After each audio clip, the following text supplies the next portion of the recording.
chiitiko chinosuwisa nokuti katarisa pano patiri pafama ine mwana varatidza kuti vanhu ava vanwiswa poison ndokubva vazodzipwa nokuti mwana taona mutsipa make muine bandi reblack kureva kuti vatomudzipa.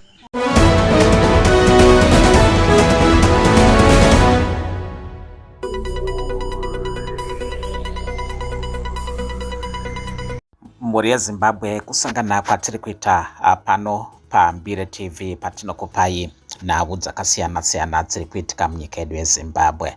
Tiri kudzoka zvekare nenyaya yekuguruve. Kuguruve mhuri yeZimbabwe kubva muna Oktoba hakusi kugarika zvakanaka. Vanhu vakawanda varasikirwa neupenyu sekunzwa kwamuri kuzviita naHeadman Bosha Chisango ave kunharaunda yekuguruve kwaMagaya kunonzi kuBosha village kunova kune mudzimai nemwana wake musikana anga achiita form 3 vaurawa. Kukazopona mwana akazokwanisa kuwanda pasi pemubhedha muchiitiko chasiya vanhu vekuguruve vasina neremuromo. Vazhinji vavo vava kutyira upenyu hwavo nekuti chiitiko ichi zviitiko izvi zviri kuwanzoitika pakati peusiku. Headman Bosha panapa vari kutsanangura maitikiro ari kuita nyaya iyi, apo vari kufungidzira kuti vanhu ava havasi vashoma, vanhu vari kutoshanda uye vanoziva nharaunda yeguruve, nekuti vari kutaura kuti zviri kutaridza kuti vava kutageta misha isina varume, misha iri kugara madzimai chete, sezvo pamusha uyu hapana murume paurayiwa amai nemwana wavo musikana. Zvinotaurwa kuti mwana asara ari mupenyu uyu azotsanangura kuvanhu venharaunda kuti vasati vapondwa vanhu ava vakatanga vabatwa chibharo. Zvinova zvakaitika mumazuva adarika aya.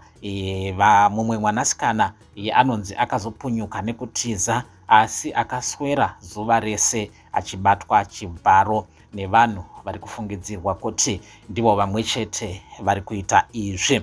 Mukutaurika nekutenderera kwakaita mazwi mukutanga kwemwedzi waNovemba, pakambotaurwa nyaya yekuti vanhu ava vari kushanda nasekuru Tasvu, asi sekuru Tasvu vakaramba nyaya iyi. Takataura navo pano paMbire TV. Sekuru Tasvu vakati vari kutotsvagavo kuziva kuti ari kutaura mashoko iwayaya ndiani, akafambisa shoko iri ndiani, asi shoko rakanga richitenderedzwa muguruve imomo nevanhu avo vaitaura kuti sekuru Tasvu ndivo vari kuita izvi. Zvichakadaro provincial police spokesperson wedunhu reMashonaland Central Milton Mundembe vatsinidzira nezvekupondwa kwaamai nemwana wavo.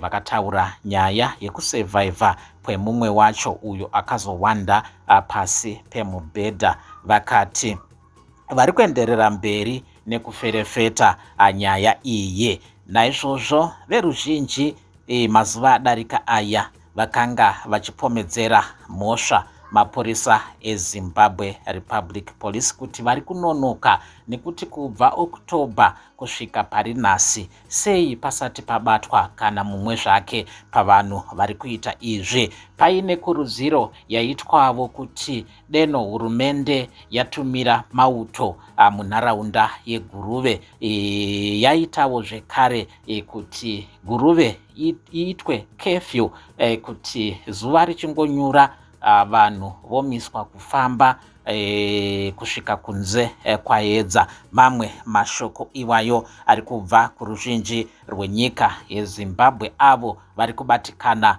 nezviri kuitika munharaunda yeguruve. Mapurisa akazivisa mumazuva mashoma adarika aya kuti vane reward yavachapa kune ani naani zvake vachakwanisa kuidentifya nekusungisa prime suspect uyo ari kunzi Enimo Zvitsva anozivikanwa munharaunda yeGuruve nekuti Modo. Ndiye ari kufungidzirwa kuti ari kushanda nechikwata chemadushuramoyo iwayaya avo vari kuponda vanhu muchiitiko chinonzi chakatanga mumwedzi waOctober, apo vanhu vanodarika dazeni, vanodarika 10 vapondwa muzviitiko zvakasiyana-siyana zviri kuitika munharaunda iyoyo. Zvakatangira kuBakasa, kuKachuta, muGuruve Center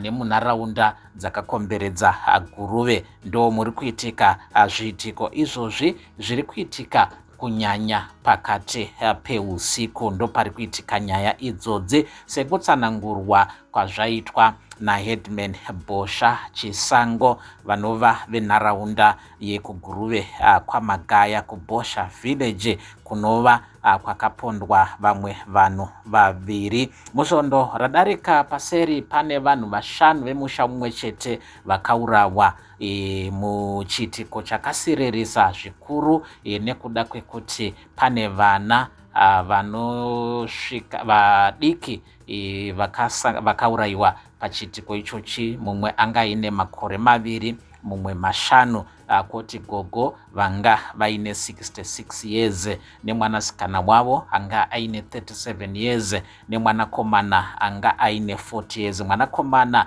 ndiye akawanikwa nemaneighbors achiri mupenyu ndokumhanyiswa kuchipatara uko akazosvika kushaya mushure mekuadmitwa. Vanhu vakawanda vaiva netarisiro yekuti achararama kuitira kuti akwanise kutsanangura kuti zvinyi zvakaitika, asi vamwe vana 5 vakanga vakarara vavete mune imwe imba havana kubatwa vakakwanisa kurarama. Ndo mashoko atanga tinawo panapa muRezimbabwe maererano nenyaya yekuGuruve. Chiitiko chinosuwisa nokuti tikatarisa pano patiri pafama ine mwana varatidza kuti vanhu ava vanwiswa poison ndokubva vazodzipwa, nokuti mwana taona mutsipa make muine band reblack kureva kuti vatomudzipa. Mwana achitsanangura uya akanti asara wacho awanda pasi pemubhedha anoti iye vatanga varepwa ndokuzouraya. Saka kureva kuti hatisi kuziva kuti chinangwa chekuita izvi chinangwa chipi chekuti munhu unorepa wouraya, kuti mishonga here uye kuti hatichagutsikana kuti munhu yangave mumwe chete here uye ndeve kure here, nokuti anototageta misha isina varume yacho.